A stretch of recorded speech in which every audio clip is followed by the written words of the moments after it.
निवेदन है कि वे अपने प्रेरक उद्बोधन से हमें अनुग्रहित करें।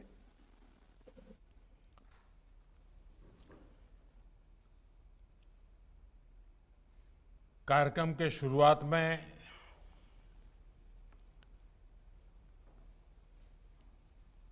मुझे एक दुखद खबर आपके साथ साझा करना है। बिहार के दिग्गज नेता श्रीमान रघुवर प्रसाद सिंह वे अब हमारे बीच नहीं रहे हैं। मैं उनको नमन करता हूं। रघुवंश बाबू के जाने से बिहार और देश की राजनीति में शून्य पैदा हुआ। जमीन से जुड़ा व्यक्तित्व, गरीबी को समझने वाला व्यक्तित्व, पूरा जीवन बिहार के संघर्ष में बिताया। जिस विचारधारा में वो पले बढ़े, जीवन भर उसको जीने का उन्होंने प्रयास किया। मैं जब भारतीय जनता पार्टी के संगठन के कार्यकर्ता के रूप में काम करता था, उस काल से मेरा उनका निकट परिचय रहा। अनेक टीवी डिबेट में काफी वाद विवाद संघर्ष करते रहते थे हम लोग।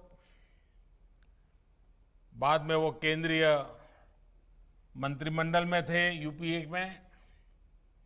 मैं गुजरात के मुख्यमंत्री के नाते भी उनके साथ लगातार संपर्क में रहता था विकास के कामों को लेकर के। और पिछले 3-4 दिन से वे चर्चा में भी थे। उनके स्वास्थ्य लाभ के लिए मैं स्वयं भी चिंता करता था, लगातार जानकारियां लेता रहता था और मुझे लगता था कि बहुत ही जल्द ठीक होकर के वो वापस बिहार की सेवा में लग जाएंगे। लेकिन उनके भीतर एक मंथन भी चल रहा था। जिन आदर्शों को लेकर के चले थे, जिनके साथ चले थे, उनके साथ चलना अब उनके लिए संभव नहीं रहा था और मन पूरी तरह उस जद्दोजहद में था। और 3-4 दिन पहले उन्होंने अपनी भावना को चिट्ठी लिख करके प्रकट भी कर दिया। लेकिन साथ साथ भीतर अपने क्षेत्र के विकास की भी उतनी ही चिंता थी। तो उन्होंने बिहार के मुख्यमंत्री जी को अपनी एक विकास के कामों की सूची भेज दी। बिहार के लोगों की चिंता, बिहार के विकास की चिंता उस चिट्ठी में प्रकट होती है। मैं नीतीश जी से जरूर आग्रह करूंगा कि रघुवंश प्रसाद जी ने अपनी आखिरी चिट्ठी में जो भावनाएं प्रकट की हैं, उसको परिपूर्ण करने के लिए आप और हम मिलकर के पूरा प्रयास करें, क्योंकि पूरी तरह विकास की ही बातें उन्होंने लिखी थी। उसको जरूर करें। मैं फिर एक बार आज कार्यक्रम के प्रारंभ में ही श्रीमान रघुवर सिंह प्रसाद जी से आदरपूर्वक श्रद्धांजलि देता हूं, उनको नमन करता हूं। बिहार के गवर्नर श्री फागू चौहान जी, बिहार के मुख्यमंत्री श्रीमान नीतीश कुमार जी, केंद्रीय मंत्रिपरिषद में मेरे सहयोगी श्रीमान धर्मेंद्र प्रधान जी, रविशंकर प्रसाद जी, गिरिराज सिंह जी, आर.के. सिंह जी, अश्विनी कुमार चौबे जी, नित्यानंद राय जी, बिहार के डिप्टी सीएम भाई सुशील जी, अन्य सांसद और विधायकगण और तकनीक के माध्यम से जुड़े हुए मेरे प्यारे भाइयों और बहनों, अपने सबके प्रणाम करे छिए। आज के ई आयोजन शहीद और शूरवीर के धरती बांका में हो रहल छे। जे योजना के लोकार्पण आज होलो छे, ओकरो लाभ बिहार के संगे संगे पूर्वी भारत के बड़ा हिस्सा के भी मिलते। आज 900 करोड़ रुपया से बेसी के जो लोकार्पण और शिलान्यास कैलो गेल छे, ओकरा में एलपीजी पाइपलाइन छे, दूटा बड़ा बॉटलिंग प्लांट भी छे। ये सब सुविधा ले ली विकास के ये सब प्रोजेक्ट्स खातिर बिहारवासी लोगन के बहुत बहुत बधाई है। साथियों, कुछ वर्ष पहले जब बिहार के लिए विशेष पैकेज की घोषणा की गई थी, तो उसमें बहुत फोकस राज्य के इंफ्रास्ट्रक्चर पर था। मुझे खुशी है कि इसी से जुड़े एक महत्वपूर्ण गैस पाइपलाइन प्रोजेक्ट के दुर्गापुर बांका सेक्शन लोकार्पण का मुझे सौभाग्य मिला है। 1.5 साल पहले इस प्रोजेक्ट का शिलान्यास करने का भी अवसर मुझे भी मिला था। इस सेक्शन की लंबाई करीब करीब 200 किलोमीटर है। मुझे बताया गया है कि इस रूट पर पाइपलाइन बिछाकर काम पूरा करना बहुत ही चुनौतीपूर्ण था। जिस रास्ते में 10 के करीब बड़ी नदियां हो, कई किलोमीटर के घने जंगल और चट्टानी रास्ते हो, वहां काम करना इतना आसान भी नहीं होता। नई इंजीनियरिंग तकनीक, राज्य सरकार के सक्रिय सहयोग, हमारे इंजीनियरों, श्रमिक साथियों के कठिन श्रम के कारण ये प्रोजेक्ट समय पर पूरा हो पाया है। इसके लिए मैं इस प्रोजेक्ट से जुड़े सभी साथियों को बहुत बहुत बधाई देता हूं। साथियों, बिहार के लिए जो प्रधानमंत्री पैकेज दिया गया था, उसमें पेट्रोलियम और गैस से जुड़े 10 बड़े प्रोजेक्ट थे। इन प्रोजेक्ट्स पर करीब करीब 21,000 करोड़ रुपए खर्च किए जाने थे। आज ये 7वां प्रोजेक्ट है जिसमें काम पूरा हो चुका है, जिसे बिहार के लोगों को समर्पित किया जा चुका है। इससे पहले पटना एलपीजी प्लांट के विस्तार और स्टोरेज कैपेसिटी बढ़ाने का काम हो, पूर्णिया के एलपीजी प्लांट का विस्तार हो, मुजफ्फरपुर में नया एलपीजी प्लांट हो, ये सारे प्रोजेक्ट पहले ही पूरे किए जा चुके हैं। जगदीशपुर हल्दिया पाइपलाइन प्रोजेक्ट का जो हिस्सा बिहार से गुजरता है, उस पर भी काम पिछले साल मार्च में ही समाप्त कर लिया गया है। मोतिहारी अमलेखगंज पाइपलाइन पर भी पाइपलाइन से जुड़ा काम पूरा कर लिया गया है। अब देश और बिहार उस दौर से बाहर निकल रहा है जिसमें एक पीढ़ी काम शुरू होते देखती थी और दूसरी पीढ़ी उसे पूरा होते हुए। नए भारत, नए बिहार की इसी पहचान, इसी कार्य संस्कृति को हमें और मजबूत करना है। और निश्चित तौर पर इसमें नीतीश जी की भी बहुत बड़ी भूमिका है। मुझे विश्वास है कि ऐसे ही निरंतर काम करके हम बिहार और पूर्वी भारत के विकास पथ पर ले जा सकते हैं। साथियों, हमारे शास्त्रों में कहा गया है, सामर्थ्यम मूलम स्वातंत्रम, श्रम मूलम वैभवम, यानी सामर्थ्य स्वतंत्रता का स्रोत है और श्रम शक्ति किसी भी राष्ट्र की प्रगति का आधार होती है। बिहार सहित पूर्वी भारत में ना तो सामर्थ्य की कमी है और ना ही प्रकृति ने यहां संसाधनों की कमी रखी है। बावजूद इसके बिहार और पूर्वी भारत विकास के मामले में दशकों तक पीछे ही रह गए।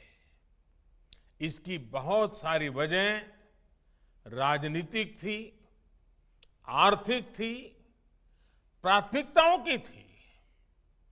इन स्थितियों की वजह से पूर्वी भारत या बिहार के इंफ्रास्ट्रक्चर प्रोजेक्ट हमेशा अंतहीन देरी का शिकार रहे। एक समय था जब road connectivity, rail connectivity, air connectivity, internet connectivity, ये सब प्राथमिकताओं में थे ही नहीं।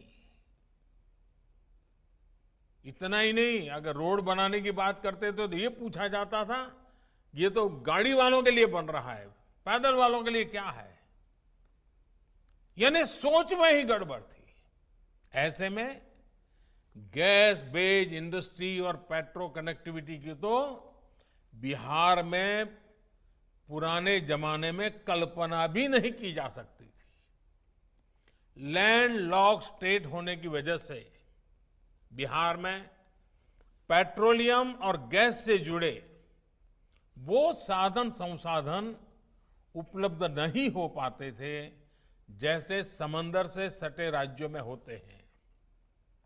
इसलिए बिहार में गैस आधारित उद्योगों का विकास एक बड़ी चुनौती थी। साथियों, गैस बेस्ड इंडस्ट्री और पेट्रो कनेक्टिविटी, ये सुनने में बड़े टेक्निकल से टर्म लगते हैं, लेकिन इनका सीधा असर लोगों के जीवन पर पड़ता है, जीवन स्तर पर पड़ता है। गैस बेस्ड इंडस्ट्री और पेट्रो कनेक्टिविटी रोजगार के भी लाखों नए अवसर बनाती है। आज जब देश के अनेकों शहरों में सीएनजी पहुंच रही है, पीएनजी पहुंच रही है, तो बिहार के लोगों को, पूर्वी भारत के लोगों को भी ये सुविधाएं उतनी ही आसानी से मिलनी चाहिए। इसी संकल्प के साथ हम आगे बढ़े। प्रधानमंत्री ऊर्जा गंगा योजना के तहत पूर्वी भारत को पूर्वी समुद्री तट के पारादीप और पश्चिमी समुद्री तट से के कांडला से जोड़ने का भागीरथ प्रयास शुरू हुआ। करीब 3000 किलोमीटर लंबी पाइपलाइन से 7 राज्यों को जोड़ा जा रहा है, जिसमें बिहार का भी प्रमुख स्थान है। पारादीप हल्दिया से आने वाली लाइन अभी बांका तक पूरी हो चुकी है। इसको आगे पटना, मुजफ्फरपुर तक विस्तार दिया जा रहा है। कांडला से आने वाली पाइपलाइन जो गोरखपुर तक पहुंच चुकी है, उसको भी इससे जोड़ा जा रहा है। जब ये पूरा प्रोजेक्ट तैयार हो जाएगा तो ये विश्व की सबसे लंबी पाइपलाइन परियोजनाओं में से एक हो जाएगी। साथियों, इसी गैस पाइपलाइन की वजह से अब बिहार में ही सिलेंडर भरने के बड़े बड़े प्लांट लग पा रहे हैं।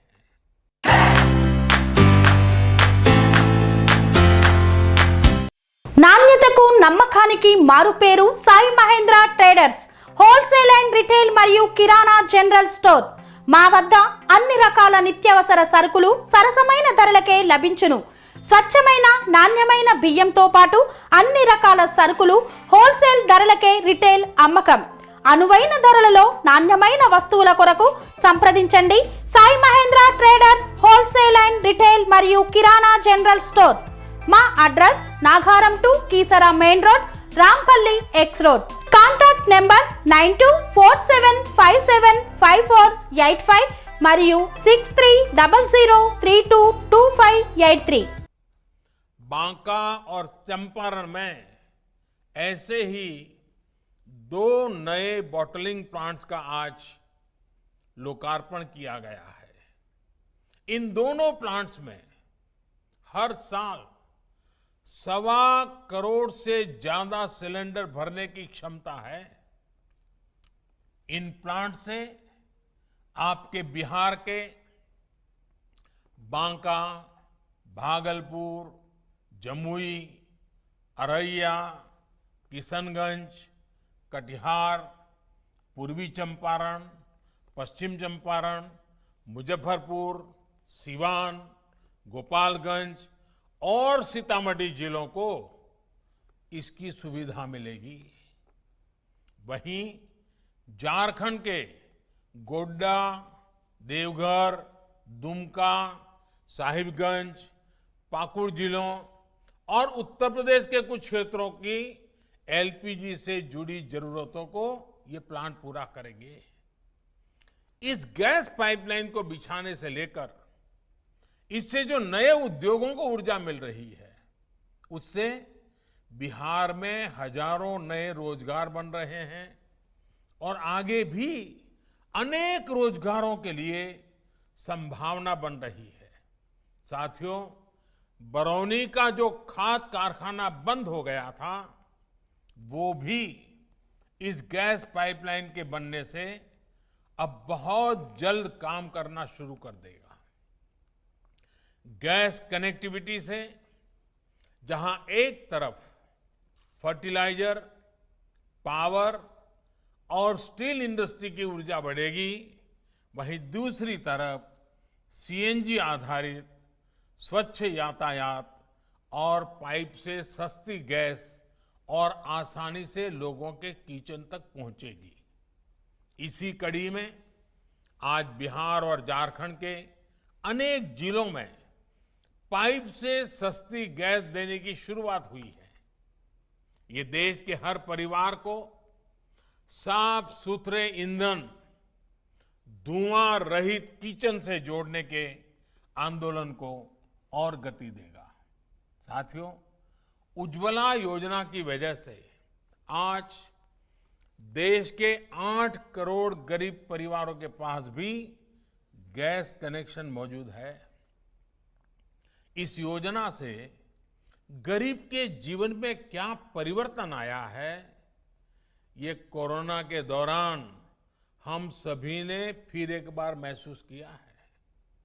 अब कल्पना कीजिए, जब घर में रहना जरूरी था, तब अगर इन 8 करोड़ परिवारों के साथियों को, हमारी बहनों को लकड़ी या दूसरा ईंधन जुटाने के लिए घर से बाहर निकलना पड़ता, तो क्या स्थिति होती। साथियों, कोरोना के इस दौर में उज्ज्वला योजना की लाभार्थी बहनों को करोड़ों सिलेंडर मुफ्त में दिए गए हैं। इसका लाभ बिहार की भी लाखों बहनों को हुआ है, लाखों गरीब परिवारों को हुआ है। मैं पेट्रोलियम और गैस से जुड़े विभाग और कंपनियों के साथ साथ डिलीवरी से जुड़े उन लाखों साथियों को भी, उनको कोरोना वॉरियर्स की प्रशंसा करता हूं। ये वो साथी हैं जिन्होंने इस संकट के दौरान भी लोगों के घरों में गैस की कमी नहीं होने दी और आज भी संक्रमण के खतरों के बावजूद सिलेंडर की सप्लाई को बनाए हुए है।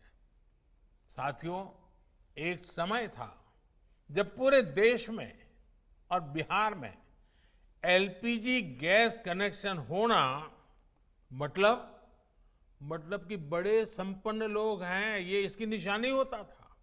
ये माना जाता था कि भाई गैस कनेक्शन है मतलब आप बड़े लोग हैं। एक एक गैस कनेक्शन के लोगों को सिफारिशें लगानी पड़ती थी। एमपी साहब के घर के बाहर कतार लग जाती थी। जिसके घर गैस होती थी वो माना जाता था कि बहुत बड़े रईस, बहुत बड़े घर परिवार से हैं।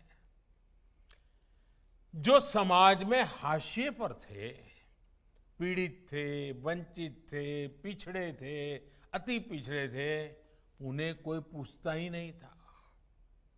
उनके दुख, उनकी तकलीफों को देखकर भी नजरअंदाज कर दिया जाता था। लेकिन बिहार में अब यह अवधारणा बदल चुकी है। उज्ज्वला योजना के माध्यम से ही बिहार के करीब करीब 1.25 करोड़ गरीब परिवारों को गैस का मुफ्त कनेक्शन दिया गया है। घर में गैस कनेक्शन ने बिहार के करोड़ों गरीबों का जीवन बदल दिया है। अब वो अपनी शक्ति खाना बनाने के लिए लकड़ी के इंतजाम में नहीं, बल्कि खुद को आगे बढ़ाने में लगा रहा है। साथियों, जब मैं कहता हूं कि बिहार देश की प्रतिभा का पावर हाउस है, ऊर्जा केंद्र है, तो ये कोई अतिशयोक्ति नहीं होगी। बिहार के युवाओं की, यहां की प्रतिभा का प्रभाव चारों तरफ है, सब जगह है। भारत सरकार में भी बिहार के ऐसे कितने ही बेटे बेटियां हैं जो देश की सेवा कर रहे हैं, दूसरों के जीवन में सकारात्मक बदलाव ला रहे हैं। आप किसी भी आईआईटी में चले जाइए, वहां भी बिहार की चमक दिखेगी। किसी और संस्थान में चले जाइए, आंखों में बड़े बड़े सपने लिए, देश के लिए कुछ कर गुजरने का जज्बा लिए बिहार के बेटे बेटियों सब जगह कुछ न कुछ हटकर कर रहे हैं। बिहार की कला, यहां का संगीत, यहां का स्वादिष्ट खाना, इसकी तारीफ तो पूरे देश में होती ही है। आप किसी दूसरे राज्य में भी चले जाइए, बिहार की ताकत, बिहार की टैलेंट, बिहार का श्रम की छाप आपको हर राज्य के विकास में दिखेगी। बिहार का सहयोग सबके साथ है। यही तो बिहार है, यही तो बिहार की अद्भुत क्षमता है। इसलिए ये हमारा भी कर्तव्य है, और मैं तो कहूंगा कि कहीं न कहीं हमारे ऊपर बिहार का कर्ज है कि हम बिहार की सेवा करें। हम बिहार में ऐसा सुशासन रखें जो बिहार का अधिकार है। साथियों, पिछले 15 सालों में बिहार ने ये दिखाया भी है कि अगर सही सरकार हो, सही फैसले लिए जाए, स्पष्ट नीति हो, तो विकास होता है और हर एक तक पहुंचता भी है। हम बिहार के हर एक सेक्टर के विकास को आगे बढ़ा रहे हैं, हर एक सेक्टर की समस्याओं के समाधान का प्रयास कर रहे हैं, ताकि बिहार विकास की नई उड़ान भरे, उतनी ऊंची उड़ान भरे जितना ऊंचा बिहार का सामर्थ्य है। साथियों, बिहार में कुछ लोग कभी ये कहते थे कि बिहार के नौजवानों पढ़ लिख कर क्या करोगे, उन्हें तो खेत में ही काम करना है। ऐसी सोच ने बिहार के प्रतिभाशाली युवाओं के साथ बहुत अन्याय किया। इसी सोच की वजह से बिहार में बड़े शिक्षण संस्थानों को खोलने के लिए ज्यादा काम ही नहीं किया गया था। नतीजा ये हुआ कि बिहार के नौजवान बाहर जाकर पढ़ाई करने के लिए, नौकरी करने के लिए मजबूर हो गए। साथियों, खेत में काम करना, खेती किसानी बहुत परिश्रम और गौरव का काम है, लेकिन युवाओं को दूसरे मौके न देना, न ऐसी व्यवस्थाएं बनाना, ये भी तो सही नहीं था। आज बिहार में शिक्षा के बड़े बड़े केंद्र खुल रहे हैं। अब agriculture college, medical college, engineering कॉलेजों की संख्या बढ़ रही है। अब राज्य में IIT, IIM, triple IT Bihar के नौजवानों के सपनों को ऊंची उड़ान देने में मदद कर रहे हैं। नीतीश जी के शासन में इसके दौरान बिहार में 2 केंद्रीय विश्वविद्यालय, एक आईआईटी, एक आईआईएम, एक निफ्ट, एक नेशनल लॉ इंस्टीट्यूट जैसे अनेकों बड़े संस्थान खुले हैं। नीतीश जी के प्रयासों के चलते आज बिहार में पॉलिटेक्निक संस्थानों की संख्या भी पहले के मुकाबले 3 गुना से ज्यादा हो गई है। स्टार्टअप इंडिया, मुद्रा योजना, ऐसी योजनाओं ने बिहार के नौजवानों को स्वरोजगार के लिए जरूरी राशि मुहैया कराई है। सरकार का प्रयास ये भी है कि जिला स्तर पर कौशल केंद्रों के माध्यम से बिहार के नौजवानों को स्किल बढ़ाने की ट्रेनिंग दी जा सके। साथियों, बिहार में बिजली की क्या स्थिति थी, ये भी जग जाहिर है। गांवों में 2-3 घंटे बिजली आ गई तो भी बहुत माना जाता था। शहर में रहने वाले लोगों को भी 8-10 घंटे से ज्यादा बिजली नहीं मिलती थी।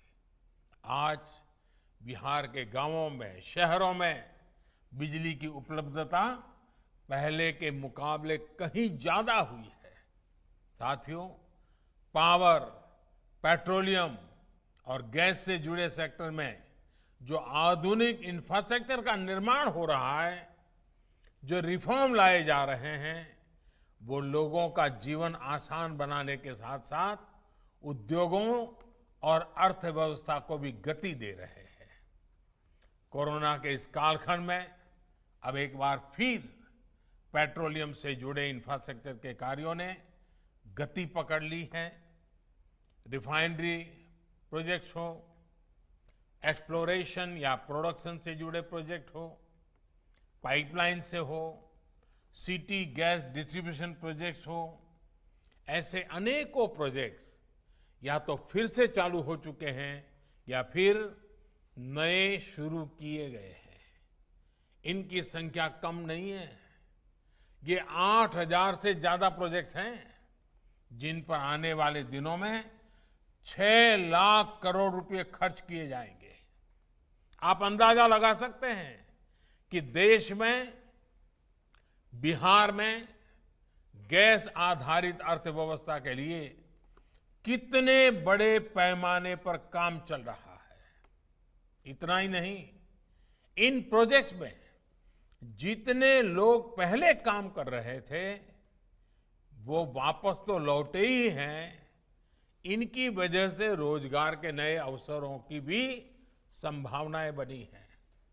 साथियों, इतनी बड़ी वैश्विक महामारी देश के प्रत्येक व्यक्ति के लिए अनेकों परेशानियां लेकर आई है, लेकिन इन परेशानियों के बाद भी देश रुका नहीं है, बिहार रुका नहीं है, बिहार थमा नहीं है।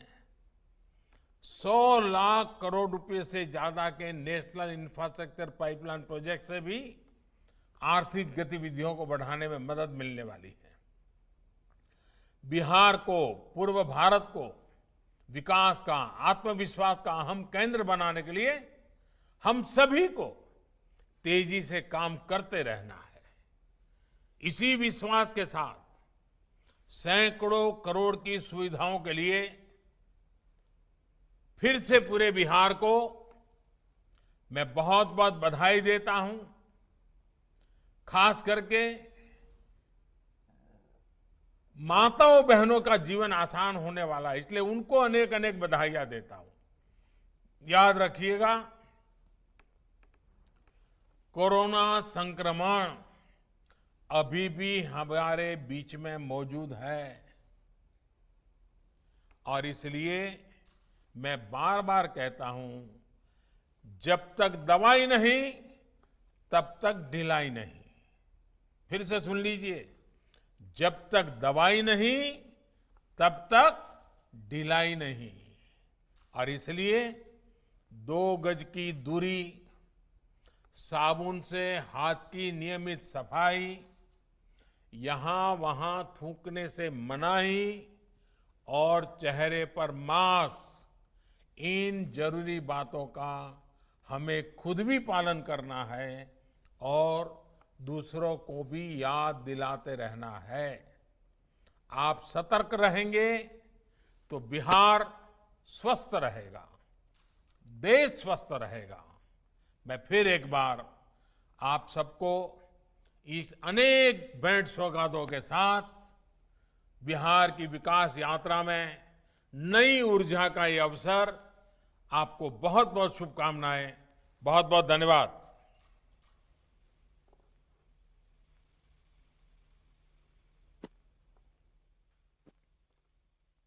धन्यवाद आदरणीय प्रधानमंत्री जी।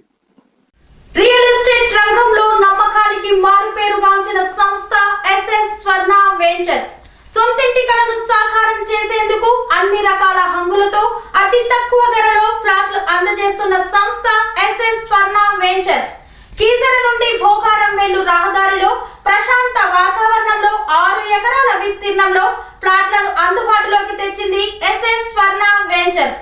అన్ని సౌకర్యాలు అతి చేరువలో అతి తక్కువ ధరలో అందరికీ అందుబాటులో గల ఈ అవకాశాన్ని వినియోగించుకునేందుకు